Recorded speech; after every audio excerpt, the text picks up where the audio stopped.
कुमार जी आगे चलिए। प्रशांत जी 2 मिनट आपको पहले प्रेम कुमार जी के पास आता हूं। प्रेम कुमार जी, सवाल यह है कि यहां राहुल गांधी कल पहुंचते हैं जम्मू कश्मीर और उन्होंने क्या बात कह दी कि हम स्टेटहुड वापस ला के देंगे। इसके बाद बीजेपी इतनी परेशान क्यों हो गई?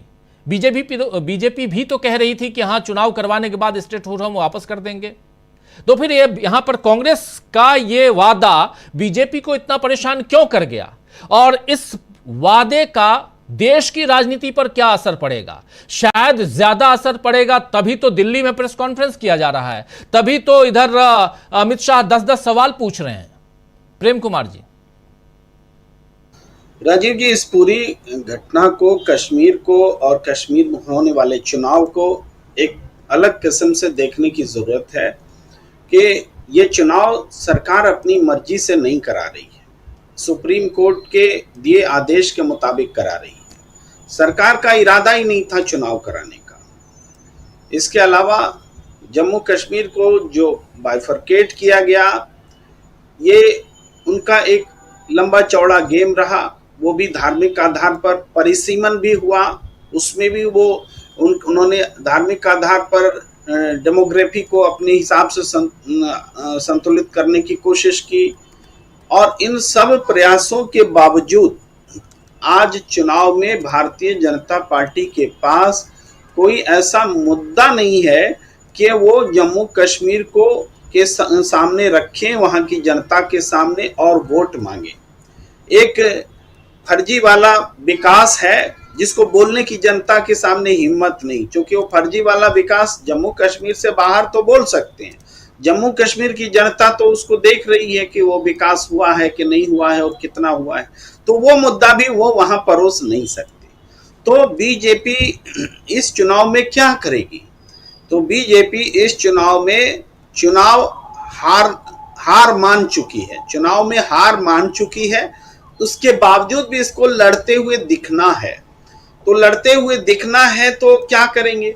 तो जम्मू कश्मीर से बाहर के वोटरों को दूसरे चुनावों में कैसे पोलराइज किया जाए, इसके लिए जम्मू कश्मीर का हम इस्तेमाल कर लें। तो वो बीजेपी कांग्रेस का विरोध करते हुए अपना स्कोर करना चाहती है जम्मू कश्मीर से बाहर।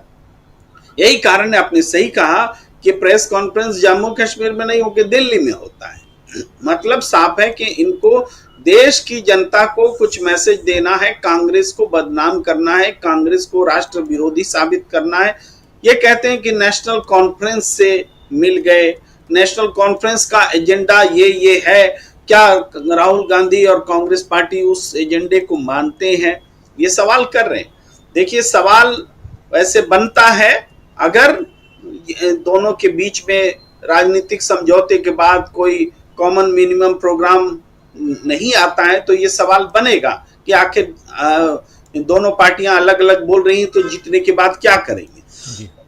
ये सवाल तो आंध्र प्रदेश में भी बना था ना, जब तेलुगु देशम ने मुसलमान आरक्षण की बात की थी, जो बीजेपी की नीति के खिलाफ है, और बहुत सारी बातें जो अल्पसंख्यकों के लिए टीडीपी का मुद्दा था, एजेंडा था, वो बीजेपी का नहीं था, लेकिन इसके बावजूद वो लोग लड़े। तो ये बात जम्मू कश्मीर में भी आती है। भाई, आपने पीडीपी के साथ में मिलकर सरकार बनाई थी, तो पीडीपी का क्या एजेंडा था? पीडीपी तो जो जम्मू कश्मीर में मिलिटेंट्स मारे जाते थे उनको वो शहीद बोलती थी, और आप आतंकवादी बोलते थे, और फिर भी आप सत्ता में मिल करके थे। उस दौर को कौन याद करेगा? उसको भी याद करना चाहिए। तो ये राजनीतिक रूप से, जब से एक तो बात ये है कि राहुल गांधी का जम्मू और कश्मीर दोनों जगहों पर समान रूप से लोकप्रियता है। ऐसी लोकप्रियता स्टेट लेवल के लीडर्स में भी अब नहीं रह गई है। चाहे कोई भी नेता का नाम ले लीजिए, पीडीपी का ले लीजिए, नेशनल कॉन्फ्रेंस का ले लीजिए, बीजेपी का ले लीजिए, किसी का भी, तो कांग्रेस की प्रेजेंस दोनों जगहों पर है। और कांग्रेस के नेता राहुल गांधी की मतलब लार्जर देन स्टेट बोलिए, वहां पर इमेज बनी हुई है। तो इस इमेज से भारतीय जनता पार्टी को डर लगता है। और ये जो राहुल गांधी का दौरा हुआ, उस दौरे में जो एनर्जी दिखी, उस दौरे में जो इन्होंने स्ट्रैटेजी बनाई कि हमारा अंदरूनी सर्वे कहता है कि हम 45 सीटें जीत रहे हैं, लेकिन हम गठबंधन में चुनाव लड़ेंगे, जिसका मतलब है कि थोड़ी बहुत भी अगर कोई उम्मीद बीजेपी के लिए बनती है सत्ता में लौटने की, तो उसको हम पैदा ही नहीं होने देंगे। गठबंधन में चुनाव लड़ेंगे और हम जीत करके आएंगे और सरकार बनाएंगे। ये रणनीतिक तौर पर स्पष्ट करने के बाद बीजेपी की घबराहट बढ़ गई है। तो अब वो नेगेटिव पॉलिटिक्स कर रही है, कोई पॉजिटिव पॉलिटिक्स नहीं कि आप चुनाव के बाद, जीतने के बाद क्या करने वाले हैं, वहां की जनता को क्या सहूलियत देने वाले हैं, रोजगार के कौन से अवसर लाने वाले हैं, कि जो घाव जम्मू कश्मीर को लगा है उस घाव को कैसे दूर करने वाले हैं। ये सारी कोई योजना पॉजिटिव उनके पास है नहीं। तब वो क्या कह रहे हैं कि नेगेटिव कैंपेनिंग कर रहे हैं कि कांग्रेस ऐसी थी, कांग्रेस नेशनल कॉन्फ्रेंस ऐसी थी, ये दोनों का गठजोड़ खतरनाक है। ये नेगेटिव कैंपेन करके वास्तव में भारतीय जनता पार्टी अपनी हार को कबूल कर रही है, और इससे जो फायदा वो ये धार्मिक आधार पर हिंदू मुस्लिम करके जो फायदा वो उठाने की उसकी प्रवृत्ति रही है, वो प्रवृत्ति ही उनको दिखता है कि आग जला करके जो कुछ राख से भी कुछ उठा लो, वो चाहते हैं। जी बिल्कुल बिल्कुल, एक अलग तरह की प्रवृत्ति, अलग तरह की राजनीति यहाँ पर दिखाते हुए बीजेपी की तरफ से भारत को। लेकिन अभी पिछला जो चुनाव बीता हुआ चुनाव, उसमें भी एक कैंपेन बीजेपी ने लॉन्च किया था। आपको याद होगा, यूक्रेन के वार को रुकवा दी, पापा ने वार रुकवा दी, ये सुना होगा आपने। हालांकि ये उल्टा पड़ गया था और इस कैंपेन को वापस लेना पड़ा था।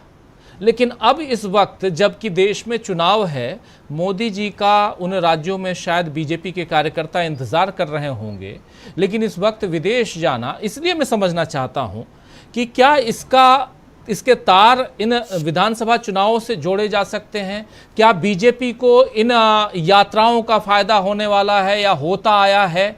क्या कुछ दिखाई देता है इन यात्राओं से, नरेंद्र मोदी की विदेश यात्राओं से देश की राजनीति, उसमें भी बीजेपी की राजनीति पर कितना असर पड़ता हुआ देखते हैं आप? जी देखिए राजीव जी, ये कोशिश तो हो ही रही है ये बताने की कि जो अब तक नहीं हुआ वो नरेंद्र मोदी ने कर दिखाया। युद्ध चल रहा है और युद्धरत राष्ट्र के बीच नरेंद्र मोदी ट्रेन से पहुंच गए हैं और भारत के पहले प्रधानमंत्री हैं जो वहां पहुंचे हैं। इस पूरी चीज को इसी तरीके से दिखाया जा रहा है। पर जो बयान जारी हुआ है दोनों की तरफ से, जेलेंस्की और नरेंद्र मोदी जी की तरफ से, उसको अगर पूरा हम पढ़ते हैं, मेरे ख्याल से 32 पॉइंट हैं उस पूरे बयान में। लेकिन उस बयान में ये है शांति के लिए सहयोग और इस तरह की बातें हैं, लेकिन कोई स्पेसिफिक ऐसी कोई बात नहीं है जिसको हम उपलब्धि के तौर पर बता सकें या भारतीय जनता पार्टी बता सके या सरकार बता सके। उस साझा बयान में कोई उपलब्धि वाली बात नहीं है, सिवाय इसके कि साझा बयान हुआ है। अब यात्राएं तो नरेंद्र मोदी जी ने बहुत की हैं, किसी भी प्रधानमंत्री के मुकाबले सबसे ज्यादा की हैं। हर यात्रा में यही कहा गया कि वो बहुत सफल यात्रा और देश के लिए फायदेमंद यात्रा, तो वो प्रचार तो इस बार भी है।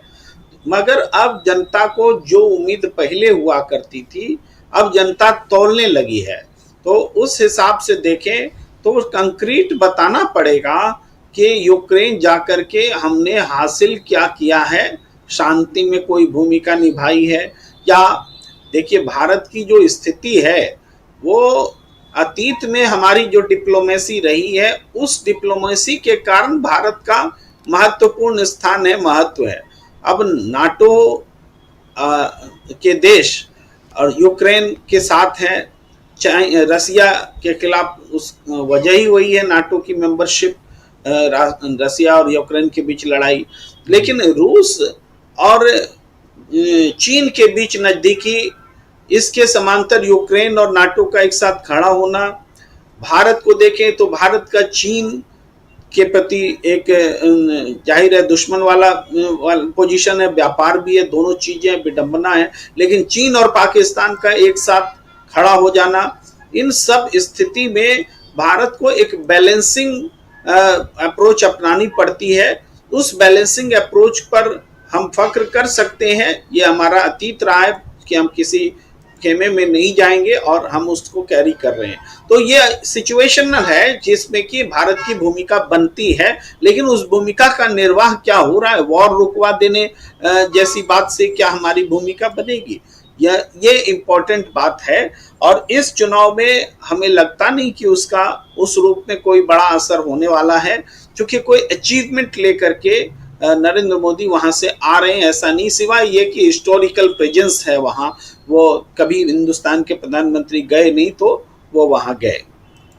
दूसरी बात यह है कि भारत का जो अंदरूनी चुनाव है, चाहे भी तत्काल जम्मू कश्मीर और हरियाणा का, तो ये इस बात पर निर्भर करने वाला है कि आपकी डिलीवरी क्या रही।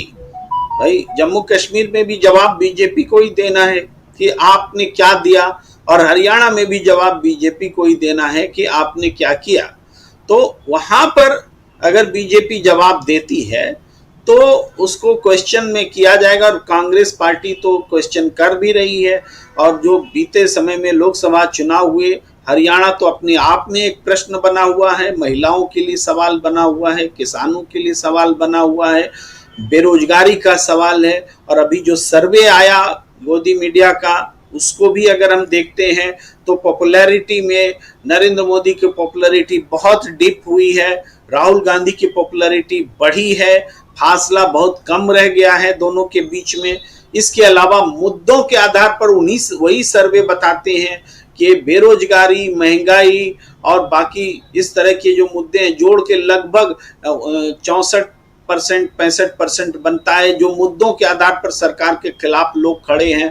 तो जो इलेक्शन के रिजल्ट्स भी थे 2019 में 24 में, वो यही बताते हैं कि लगभग 60 आज की स्थिति में मतलब 10 में 7-3 के हिसाब से बटा हुआ दिखता है कि एक और सीट उनके साथ में 1 या 2 सीट घट जा सकती है, तो 6 या 7 मान लीजिए। यानी एक जो बीजेपी के प्रति एक दूरी बनी है, लोगों का गुस्सा बढ़ा है, ये नजर आता है गोदी मीडिया के सर्वे में, जो कि और डिस्टेंस होगा।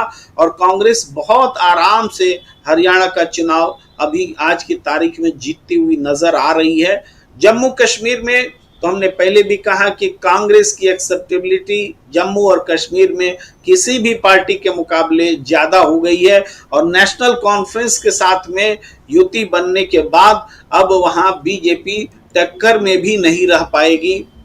जम्मू के कुछ इलाकों में जरूर बीजेपी टक्कर में रहेगी, लेकिन जम्मू में कांग्रेस मजबूती से परफॉर्म करने वाली है, ये एक नई बात होगी। और ये इसलिए हो रही है क्योंकि जम्मू कश्मीर में भारतीय जनता पार्टी की जो पॉलिसी रही, उसमें कश्मीरी पंडितों के साथ भी न्याय नहीं हुआ। जम्मू के लोगों ने भी 370 हटने के बाद उसकी दुश्वारियों को झेला है। तो वहां ऐसा नहीं कि केवल मुसलमान ही 370 हटने के बाद में उसका विरोध कर रहे हैं, वहां के लोकल लोग भी विरोध कर रहे हैं, और पूरी नीति पर सवाल है। और 300 ये जो बात 10 पॉइंट में अमित शाह ने उठाई है, वो क्या है? क्या अलग झंडा रहते समय वो भारत का हिस्सा नहीं था जम्मू कश्मीर? क्या 370 रहते हुए भारत का हिस्सा नहीं था जम्मू कश्मीर? तो ये सारी बातें जो आप कर रहे हैं वो सब इतिहास का हिस्सा है। और वो जो 370 के तहत जो भी डाइल्यूशन हुआ है रूल्स का, वो रूल्स का डाइल्यूशन एक समय से लगातार होता रहा है। जो हरि सिंह के साथ में एग्रीमेंट हुआ, वो एग्रीमेंट तो एक उसी रूप में बना नहीं रहा, वो परस्पर विश्वास से उसको डाइल्यूट किया जाता रहा। लेकिन इस बार आपने जबरदस्ती उसको डाइल्यूट करने की कोशिश की है, तो जनता का गुस्सा है, उसको जवाब देना पड़ रहा है। तो देशी नीति विदेशी नीति आप जो भी देखिए, ये साथ लेकर चलने और विश्वास जगाने वाली नीति नजर नहीं आती है। इस कारण से हमें नहीं लगता कि विदेश जाने से नरेंद्र मोदी के भारत में जो उनकी छवि खराब हुई है, पॉपुलैरिटी का ग्राफ गिरा है, उसमें कुछ डैमेज कंट्रोल होगा, इसकी संभावना हमें कम लगती है। जी।